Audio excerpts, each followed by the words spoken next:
हमने शहर को दी एक नई पहचान, हम हैं सिंघानिया बिल्डकॉन। पीएम मोदी और ऑस्ट्रेलिया के पीएम स्कॉट मॉरिसन के बीच बैठक हुई है। बैठक में भारत ऑस्ट्रेलिया द्विपक्षीय शिखर सम्मेलन का आयोजित करने का निर्णय लिया गया। इस दौरान ऑस्ट्रेलिया भारत में कई क्षेत्रों में 1,500 करोड़ रुपए निवेश की घोषणा करेगा। इजराइल के प्रधानमंत्री नफ्ताली बेनेट अगले महीने भारत के दौरे पर आने वाले हैं। इजराइल के प्रधानमंत्री कार्यालय की ओर से ये बताया गया कि प्रधानमंत्री बेनेट भारत के पीएम नरेंद्र मोदी के निमंत्रण पर 2 अप्रैल को भारत की अपनी पहली आधिकारिक यात्रा करेंगे। मणिपुर के कार्यवाहक मुख्यमंत्री एन बीरेन सिंह को आज इम्फाल में मणिपुर भाजपा विधायक दल की बैठक में सर्वसम्मति से राज्य का मुख्यमंत्री चुना गया। इसी के साथ एन बीरेन सिंह दूसरी बार सीएम बनेंगे। इस दौरान वित्त मंत्री निर्मला सीतारमण ने फैसले का स्वागत किया। यूपी में बीजेपी विधायक दल की बैठक अब 24 मार्च को आयोजित होगी। इस बैठक में विधायक अपना नेता चुनेंगे, जो कि बाद में यूपी के मुख्यमंत्री की शपथ लेंगे। इस बैठक के लिए इस बार अमित शाह को पर्यवेक्षक बनाया गया। उनके साथ झारखंड के पूर्व सीएम रघुवर दास को भी पर्यवेक्षक बनाया गया है। उत्तराखंड में सरकार बनाने की कवायद अब तेज कर दी है। उत्तराखंड के बीजेपी अध्यक्ष मदन कौशिक ने आज मीडिया से बात करते हुए कहा कि कल विधायक दल की बैठक के बाद मुख्यमंत्री के चेहरे का ऐलान कर दिया जाएगा। आज केंद्रीय गृह मंत्री अमित शाह के घर पर उत्तराखंड में सरकार बनाने को लेकर महत्वपूर्ण बैठक भी हुई। बीजेपी गोवा में लगातार दूसरी बार सरकार बनाने जा रही है। जानकारी के मुताबिक बीजेपी आलाकमान ने राज्य के बागडोर प्रमोद सावंत को सीएम के तौर पर सौंपने का फैसला किया है। प्रमोद सावंत 24 मार्च को सीएम पद की शपथ ले सकते हैं। बता दें कि गोवा विधानसभा चुनाव में बीजेपी ने 40 में से 20 सीटों पर जीत दर्ज की है। आपके राष्ट्रीय संयोजक अरविंद केजरीवाल ने कहा कि भगवंत मान ने 16 तारीख को शपथ ली। उन्होंने 3 दिन में ही लोगों को काम करके दिखाया है। पुराने मंत्रियों की सुरक्षा हटाकर उसे जनता के लिए लगाया गया। वहीं केजरीवाल ने यह भी कहा कि अक्टूबर में फसलें बर्बाद हुई थी, उसका मुआवजा किसानों के जिलों में पहुंच गया है। 3 से 4 दिनों में किसानों को उसका चेक मिलेगा। द कश्मीर फाइल्स फिल्म की टीम ने यूपी की राज्यपाल आनंदीबेन पटेल और सीएम योगी आदित्यनाथ से मुलाकात की। इस दौरान टीम ने सीएम योगी को चुनाव की जीत की बधाई दी। साथ ही फिल्म को टैक्स फ्री करने के लिए उन्हें धन्यवाद किया। मुंबई में केंद्रीय मंत्री नितिन गडकरी एथेनॉल भारत सम्मेलन 2022 में शामिल हुए। इस दौरान उन्होंने कहा कि ये साल काफी दिनों के बाद चीनी उद्योग के लिए अच्छा साल रहा है। चीनी मिलों की हालत ठीक है और हिंदुस्तान में शुगर केन का प्रोडक्शन भी बढ़ रहा है। मुंबई में केंद्रीय मंत्री नितिन गडकरी ने सीएसआर जनरल एक्सीलेंस अवार्ड 2021 समारोह में हिस्सा लिया। इस दौरान गडकरी ने कहा कि तकनीक का उपयोग कर वेस्ट को वेल्थ में बदला जा सकता है। ऑस्ट्रेलिया के विदेश मंत्री भारत के दौरे पर हैं। इस दौरान भारत के विदेश मंत्री एस जयशंकर ने ऑस्ट्रेलिया के विदेश मंत्री अलेक्जेंडर का स्वागत किया। बता दें कि विदेश मंत्री अलेक्जेंडर ने हैदराबाद हाउस में एस जयशंकर से मुलाकात की। इस दौरान दोनों के बीच कई मुद्दों पर चर्चा हुई। हिजाब पर फैसला सुनाने वाले कर्नाटक हाई कोर्ट के जज को जान से मारने की धमकी मिलने के बाद उन्हें सरकार ने कड़ी सुरक्षा मुहैया कराई है। कर्नाटक के मुख्यमंत्री बसवराज बोम्मई ने कहा है कि हमने हिजाब पर फैसला देने वाले तीनों न्यायाधीशों को वाई कैटेगरी की सुरक्षा देने का फैसला किया है। केरल के मलप्पुरम में एक फुटबॉल मैच के दौरान बड़ा हादसा हुआ है। मैच के दौरान यहां पर अस्थायी गैलरी ढह गई। पुलिस का कहना है कि करीब 200 लोग इस हादसे में घायल हुए हैं, जिनमें 5 गंभीर रूप से घायल हैं। हरियाणा के अंबाला चंडीगढ़ हाईवे पर एक निजी विश्वविद्यालय के सामने कुछ विस्फोटक चीजें मिली हैं। घटनास्थल से पुलिस टीम ने 3 जिंदा हैंड ग्रेनेड और एक आईडी बरामद किया, जिन्हें डिस्पोज कर दिया गया है। मामले में एसपी ने बताया कि घटना को गंभीरता से देखते हुए इसकी सूचना एनआईए और अन्य सेंट्रल एजेंसियों को भी दी गई है। बंगाल की खाड़ी से उठा चक्रवाती तूफान आसनी आज अंडमान निकोबार के तट से टकराएगा। इंडियन कोस्ट गार्ड ने बंगाल की खाड़ी और अंडमान निकोबार द्वीप पर सभी नाविकों और मछुआरों के लिए चेतावनी जारी की है। उन्हें समुद्र में नहीं जाने की हिदायत दी गई। एनटीएजीआई ने सरकार से कोविशील्ड वैक्सीन के दोनों डोजों के बीच समय को कम करने की सिफारिश की है। National technical advisory group of immunisation ने कहा है कि दोनों खुराकें 8 से 16 हफ्तों के अंतर पर लेने पर भी प्रभावशीलता समान है। ऐसे में लोगों को दूसरे डोज के लिए 12 से 16 हफ्तों का इंतजार कराना सही नहीं। रूस यूक्रेन जंग का आज 25वां दिन था। यूनिसेफ का दावा है कि दूसरे देशों में रिफ्यूजी बन चुके करीब 15 लाख यूक्रेनी बच्चों की खरीद फरोख्त शुरू होने का खतरा है। यूनिसेफ ने यह भी कहा है कि अनगिनत बच्चे यूक्रेन के अंदर भी अपने घरों को छोड़कर दूसरे इलाकों में शरण लेने के लिए मजबूर हो गए हैं। यूक्रेन के राष्ट्रपति जेलेंस्की ने एक वीडियो मैसेज में रूस के राष्ट्रपति पुतिन से जंग रोकने के लिए सीधी बातचीत करने की अपील की है। इसके साथ ही जेलेंस्की ने स्विट्जरलैंड की सरकार से भी रूसी अमीरों का पैसा जब्त करने की अपील की। यूक्रेन की अर्थव्यवस्था में तीसरी बार बड़ी गिरावट दर्ज की गई है। यूक्रेन के वित्त मंत्री के मुताबिक 24 फरवरी को रूस के आक्रमण की शुरुआत के बाद से यूक्रेन की अर्थव्यवस्था प्रभावित हुई है। यूक्रेन के विदेश मंत्रालय ने दावा किया है कि अब तक 14,700 रूसी सैनिक मारे गए। इसके अलावा मंत्रालय ने यह भी कहा कि इस युद्ध में अब तक रूस के कई हथियार नष्ट किए गए हैं। मंत्रालय ने यह दावा किया है कि रूस के 118 हेलीकॉप्टर, 96 एयरक्राफ्ट और 476 टैंक समेत कई हथियारों को नष्ट कर दिया गया है। यूक्रेन के बंदरगाह शहर मारियोपोल में रूसी सेना ने एक आर्ट स्कूल पर बमबारी की है। यूक्रेन के अधिकारियों ने कहा है कि यहां पर 400 लोगों ने शरण ली हुई थी। अधिकारियों ने यह भी बताया कि रूसी बमबारी की वजह से स्कूल की इमारत नष्ट हो गई है और इस वजह से लोग मलबे में दबे हुए हो सकते हैं। ब्रिटेन के पीएम बोरिस जॉनसन ने व्लादिमीर जेलेंस्की और उनके परिवार को ब्रिटेन में शरण देने की पेशकश की है। बोरिस ने बताया कि जेलेंस्की की उनके साथ नियमित बातचीत होती है और बहुत ही अच्छे व्यक्ति हैं, लेकिन वो एक प्रेरणा भी साबित हुए हैं। पाकिस्तानी सेना के सियालकोट सैन्य ठिकानों पर धमाके हुए हैं। फिलहाल इसके हुए नुकसान के बारे में ज्यादा जानकारी नहीं मिल पाई है। स्थानीय मीडिया ने बताया है कि धमाकों की आवाज कई किलोमीटर दूर तक सुनाई दी गई। अब तक घटना के कारणों का पता नहीं चल पाया है। द कश्मीर फाइल्स फिल्म को लेकर एमपी के आईएएस नियाज खान के ट्वीट का विवाद बढ़ता ही जा रहा है। बीजेपी विधायक रामेश्वर शर्मा के बाद अब मंत्री विश्वास सारंग ने कहा कि नियाज खान के खिलाफ कार्रवाई के लिए कार्मिक विभाग को पत्र लिखा जाएगा। सारंग ने यह भी कहा कि नियाज खान अपनी सीमाएं लांघ रहे हैं। द कश्मीर फाइल्स पर विवादों का सिलसिला रुकने का नाम नहीं ले रहा। आईएएस नियाज खान के ट्वीट के बाद फिल्म के निर्देशक विवेक अग्निहोत्री का ट्वीट सामने आया है। ट्वीट में उन्होंने लिखा है कि वो 25 मार्च को भोपाल आ रहे हैं। उन्होंने नियाज खान से मुलाकात करने के लिए उनसे अपॉइंटमेंट भी मांगा है। राजनांदगांव जिले के मंडी मॉल के सिल्वर स्क्रीन में सांसद संतोष पांडे अपने समर्थकों के साथ फिल्म द कश्मीर फाइल्स देखने के लिए पहुंचे और इस फिल्म को सत्य घटना पर आधारित बताते हुए फिल्म निर्माता की सराहना उन्होंने की। सांसद ने कहा कि इस फिल्म को बनाकर विवेक अग्निहोत्री ने हिम्मत का काम किया है। उनके इस फिल्म को प्रोत्साहन मिलना चाहिए।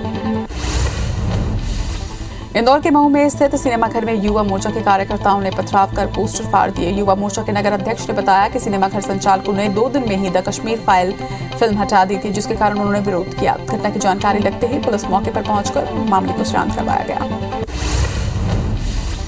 भोपाल में पकड़े गए 4 आतंकियों से पूछताछ में अहम खुलासे हुए हैं। एटीएस को पूछताछ में पता चला है कि आतंकियों का टारगेट मध्य प्रदेश में अपने आतंकी संगठन का स्लीपर सेल नेटवर्क तैयार करना था, जिससे भविष्य में यहां बैठकर आतंकी करतूतों को अंजाम दिया जा सके। यूपी की गंगा एक्शन प्लान की तर्ज पर अब एमपी में भी नदी, तालाब और अन्य वाटर बॉडी के संरक्षण के लिए सरकार प्लान तैयार कर रही है। प्रदेश सरकार ने केंद्र और उत्तर प्रदेश सरकार से एक्शन प्लान के प्रावधान और रिपोर्ट देने की मांग रखी है। इसके आधार पर योजना तैयार की जाएगी। एमपी कांग्रेस अध्यक्ष कमलनाथ के निर्देश पर प्रदेश भर में कांग्रेसी कार्यकर्ताओं ने तिरंगा सम्मान यात्रा निकाली। इसको लेकर प्रदेश के कृषि मंत्री कमल पटेल ने कांग्रेस पर निशाना साधा है। उन्होंने कहा कि कांग्रेस अप्रासंगिक हो गई है और प्रदेश में अब खत्म हो चुकी है।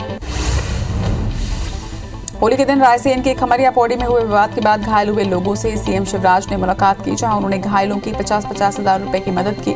घटना में एक आदिवासी युवक की मौत हो गई थी, जबकि लगभग 40 लोग घायल हुए हैं, जिनका इलाज जारी है। भोपाल की सबसे खूबसूरत वीआईपी रोड जल्द ही देश की नंबर 1 रोड होगी। दरअसल सरकार ने वीआईपी रोड के विस्तार के साथ सौंदर्यीकरण प्रोजेक्ट को हरी झंडी दे दी है। भोपाल के बड़े तालाब से होकर गुजरने वाली फिलहाल ये 2 लेन रोड है। अब इसे 6 लेन किया जाएगा, जबकि 4 लेन का निर्माण भी तालाब के बीच से किया जाएगा। एमपी के कई जिलों में हुई घटनाओं के बाद सीएम शिवराज एक्शन मोड पर हैं। सीएम के आदेश के बाद प्रशासन ने घटना से जुड़े आरोपियों की अवैध संपत्ति पर कार्रवाई शुरू कर दी है। रायसेन में 2 समुदायों के बीच विवाद की हुई घटना को लेकर प्रशासन का रुख कड़ा हो गया है। प्रशासन ने बुलडोजर से आरोपी के अवैध निर्माण को ढहा दिया। रायपुर के गुढ़ियारी में महेश्वरी समाज ने रंगोत्सव का आयोजन किया। इसमें मथुरा से 15 कलाकारों की विशेष टीम को आमंत्रित किया गया था। इस दौरान ब्रिज के फूलों की होली भी खेली गई। कार्यक्रम में मथुरा के कलाकारों ने मनमोहक नृत्य पेश किया। इसमें महेश्वरी समाज के लोग झूम के नाचे, गाए और होली का उत्सव मनाया गया। श्योपुर में नाबालिग लड़की से गैंगरेप के 3 आरोपियों के घरों को प्रशासन ने बुलडोजर चलाकर जमींदोज कर दिया है। इतना ही नहीं, एंटी माफिया मुहिम के दौरान बिजली कनेक्शन भी काट दिए गए हैं और तीनों आरोपियों की फसल को भी नष्ट कर दिया गया। मंदसौर की जिला जेल में 24 घंटे के अंदर 2 कैदियों की मौत ने जेल प्रशासन पर कई सवाल खड़े कर दिए हैं। आज जेल में एक विचाराधीन कैदी की मौत हो गई। वहीं शुरुआती जांच में डॉक्टर ने मौत की वजह हार्ट अटैक बताया। कल एक कैदी ने जहरीला पदार्थ खाकर आत्महत्या कर ली थी। जबलपुर के धनवंतरी नगर इलाके में एक तेज रफ्तार कार ने 65 साल की एक महिला को टक्कर मार दी। वहीं महिला की मौके पर ही मौत हो गई, जिससे गुस्साए परिजनों ने बुजुर्ग की लाश को सड़क पर रखकर प्रदर्शन किया और आरोपी ड्राइवर को गिरफ्तार करने की मांग की। कांकेर में कल से स्वास्थ्य संयोजक कर्मचारी संघ अनिश्चितकालीन आंदोलन करेगा। प्रेस कॉन्फ्रेंस में संघ के पदाधिकारियों ने बताया कि जिले के 500 और पूरे प्रदेश के 15,000 से अधिक नियमित स्वास्थ्य कर्मचारी अनिश्चितकालीन आंदोलन में शामिल होने रायपुर जा रहे हैं। जगदलपुर के बस्तर हाई स्कूल का नाम बदले जाने को लेकर स्कूल के पुराने छात्र विरोध कर रहे हैं। वहीं व्यापारी प्रकोष्ठ और आम आदमी पार्टी के लोगों ने भी नाम बदलने के विरोध में बस्तर कलेक्टर को ज्ञापन सौंपा है। पुराने छात्रों का कहना है कि स्कूल से लोगों की भावनाएं जुड़ी हुई हैं। लोरमी में दोपहर के बाद मौसम ने अचानक करवट ली। शाम को हुई बारिश से लोगों को गर्मी से थोड़ी राहत जरूर मिली। वहीं आंधी तूफान की वजह से कई गांवों में बिजली व्यवस्था प्रभावित हुई है। बेमौसम बारिश का असर फसलों पर भी देखा जा सकता है। सतना कलेक्टर अनुराग वर्मा ने कोरोना काल में अपने परिजनों को गंवा चुके 110 बच्चों के साथ होली खेली। इस दौरान कलेक्टर ने बच्चों के साथ रंग गुलाल खेला। वहीं मौके पर शासन प्रशासन के अधिकारी कर्मचारी भी मौजूद रहे। सूरजपुर में सड़क हादसे में कल वरिष्ठ पत्रकार उपेंद्र दुबे के परिवार के 3 सदस्यों की मौत हो गई थी, जिनका अंतिम संस्कार आज नगर के मुक्तिधाम में किया गया। कलेक्टर समेत कई प्रशासनिक अधिकारी शव यात्रा में शामिल हुए। धमतरी की कोतवाली पुलिस ने चाकू दिखाकर लोगों को डराने वाले एक नाबालिग समेत 2 आरोपियों को गिरफ्तार किया है। वहीं आरोपियों के पास से चाकू भी बरामद किया गया। आरोपी लाल बगीचा वार्ड में आने जाने वाले लोगों को चाकू दिखाकर डरा रहे थे। जशपुर के 3 गांवों में हाथियों ने 8 घरों को तोड़ दिया है। वहीं इलाके में लगातार हाथियों के उत्पात के बाद वनकर्मी अनिश्चितकालीन हड़ताल पर हैं। वन कर्मचारी संघ के अध्यक्ष ने बताया कि सभी कर्मचारी अपनी 12 सूत्रीय मांगों को लेकर अनिश्चितकालीन हड़ताल पर हैं। ग्वालियर के दौरार गांव में विधवा मामी के साथ दुष्कर्म का मामला सामने आया है। घटना मोहना थाना क्षेत्र का बताया जा रहा है, जहां पर पुलिस ने पीड़िता की शिकायत पर आरोपी को गिरफ्तार कर लिया है।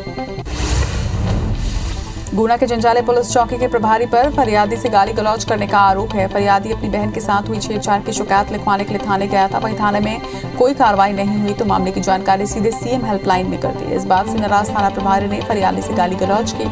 इधर घटना का वीडियो वायरल होने पर थाना प्रभारी को सस्पेंड कर दिया गया।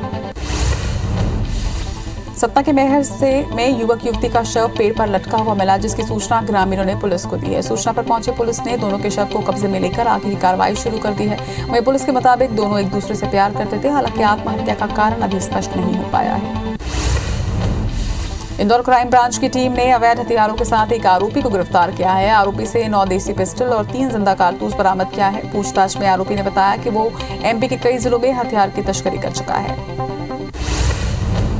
बस्तर जिले के परपा थाना क्षेत्र के नानगुर में एक बुजुर्ग महिला को उसके रिश्तेदारों ने जादू टोने के शक में चाकू मारकर हत्या कर दी। मामले में शिकायत दर्ज करवाई गई, जिसके बाद पुलिस ने आरोपी को गिरफ्तार कर लिया है। वहीं आरोपी ने अंधविश्वास के चलते घटना को अंजाम दिया। खरगोन के चिरवा गांव में भूसा लेकर जा रहे एक मिनी ट्रक में अचानक आग लग गई, जिसके बाद ड्राइवर ने सूझबूझ दिखाते हुए वाहन को सड़क किनारे खड़ा किया, जहां पर राहगीरों और ग्रामीणों की मदद से पानी डालकर आग पर काबू पाया गया। पुलिस के मुताबिक वाहन का डीजल टैंक फटने से यह आग लगी थी। धमतरी पुलिस और आबकारी विभाग के तमाम कोशिशों के बाद भी जिले में अवैध शराब की बिक्री नहीं रुक रही और इसी बीच अर्जुनी पुलिस ने ग्राम अछोटा में घेराबंदी कर अवैध रूप से शराब बिक्री करते हुए एक युवक को गिरफ्तार किया है, जिसके पास से बड़ी संख्या में देशी शराब बरामद हुई है। भोपाल साइबर पुलिस ने दिल्ली में चल रहे 3 फर्जी कॉल सेंटर को लेकर बड़ा खुलासा किया, जहां पर सिम एक्सचेंज कर वारदात को अंजाम दिया करते थे। पुलिस ने कार्रवाई के दौरान 4 आरोपियों को गिरफ्तार किया है, जिनके पास से एक्सचेंज बॉक्स के साथ 70 सिम भी जब्त किया गया। आरोपी ने 12 राज्यों के कई लोगों के साथ करोड़ों की ठगी की है। अब कंपनी के सभी डायरेक्टर पर कार्रवाई होगी। जांजगीर चांपा जिले के कुसमंदा गांव में स्टीयरिंग फेल होने से यात्री बस सड़क किनारे उतर गई और पुल पर टकराकर रुक गई। गनीमत रही कि बस नहीं पलटी, नहीं तो बड़ा हादसा हो सकता था। वहीं पुल से टकराने के बाद बस सवार 40 यात्री सहमे हुए थे। राहत की बात रही कि किसी भी यात्री को चोट नहीं आई। सतना में 95 साल की बुजुर्ग महिला की धारदार हथियार से हत्या कर दी गई। घटना कोठी थाना क्षेत्र के मोहर गांव की है। पुलिस के मुताबिक बुजुर्ग अकेली ही घर पर रहती थी। इसी बीच देर रात किसी अज्ञात बदमाश ने उस पर हमला किया और उसे मौत के घाट उतार दिया। फिलहाल पुलिस मामले की जांच कर रही है। भिलाई पुलिस ने लोहे से लदा ट्रेलर चोरी करने वाले 3 आरोपियों को गिरफ्तार किया है। इसके साथ ही उनके पास से 32 टन 760 किलोग्राम लोहे का सरिया और ट्रेलर भी जब्त किया, जिसकी कीमत करीब लाख रुपए बताई जा रही है। रायपुर के राजेंद्र नगर थाना इलाके से अगवा 3 साल का बच्चा देहरादून से सकुशल बरामद कर लिया गया है। मामले में पुलिस ने 3 शातिर बदमाशों को देहरादून से गिरफ्तार किया। आरोपी ने 9 मार्च की देर रात को झोपड़ी में सो रहे बच्चे का अपहरण कर लिया था। वहीं मामले की सूचना के बाद पुलिस ने करीब 1000 सीसीटीवी फुटेज खंगाले। ग्वालियर के दौरार गांव में किसान के घर में हुई डकैती का खुलासा पुलिस ने कर दिया है। लूट के मास्टरमाइंड ढाबा संचालक और उसके 2 कर्मचारी निकले। पुलिस ने आरोपियों से लूटा गया 1 लाख, वारदात में इस्तेमाल एक कट्टा और जिंदा कारतूस भी बरामद किया। वहीं 2 आरोपी अभी भी फरार हैं। भोपाल के अपेक्स बैंक चौराहे पर एक कार सवार ने पुलिस के साथ बदतमीजी की। इसके साथ ही सब इंस्पेक्टर के साथ झूमाझटकी भी की, जिसके खिलाफ पुलिस ने ट्रैफिक नियमों का उल्लंघन करने और शासकीय काम में बाधा डालने की धाराओं के तहत एफआईआर दर्ज किया है। इंदौर में 2 पक्षों में विवाद हुआ, जिसमें एक युवक की चाकू से हमला कर हत्या कर दी गई। वहीं 2 युवक घायल हुए हैं। घटना के बाद घायलों को इलाज के लिए निजी अस्पताल में भर्ती करवाया गया है। वहीं पुलिस के मुताबिक विनोबा नगर के रहने वाले रवि अरोरा का पड़ोस के आदित्य कौशल से मामूली बात पर विवाद हुआ था। कोरिया जिले के भरतपुर में ट्रैक्टर चालक की लापरवाही के कारण एक मासूम की मौत हो गई, जबकि दूसरा गंभीर रूप से घायल हुआ है, जिसका अस्पताल में इलाज जारी है। वहीं जनकपुर पुलिस ने आरोपी के खिलाफ केस दर्ज कर जांच शुरू कर दी है। ग्वालियर के थाटेपुर थाना क्षेत्र में पबजी गेम खेलने से रोकने पर भाई ने अपनी बहन पर चाकू से हमला कर दिया, जिससे युवती गंभीर रूप से घायल हो गई है, जिसका इलाज अस्पताल में किया जा रहा है। युवक के खिलाफ मामला दर्ज कर लिया गया है। जांजगीर चांपा के मुलबला के सिल्ली गांव में पंच पर हमला करने वाले 3 आरोपियों को पुलिस ने गिरफ्तार कर लिया है। तीनों आरोपियों को पुलिस ने न्यायिक हिरासत में भेज दिया। वहीं घायल पंच का इलाज बिलासपुर में जारी है। इंदौर पुलिस का एक वीडियो सोशल मीडिया पर जमकर वायरल हो रहा है। दरअसल राजेंद्र नगर थाना क्षेत्र में गश्त के दौरान 2 पुलिसकर्मी मेहंदी की एक फैक्ट्री में सोते हुए मिले, जिसे लेकर महिला पुलिस अधिकारी ने मामले की जांच की और दोनों पुलिसकर्मियों को जमकर फटकार लगाई।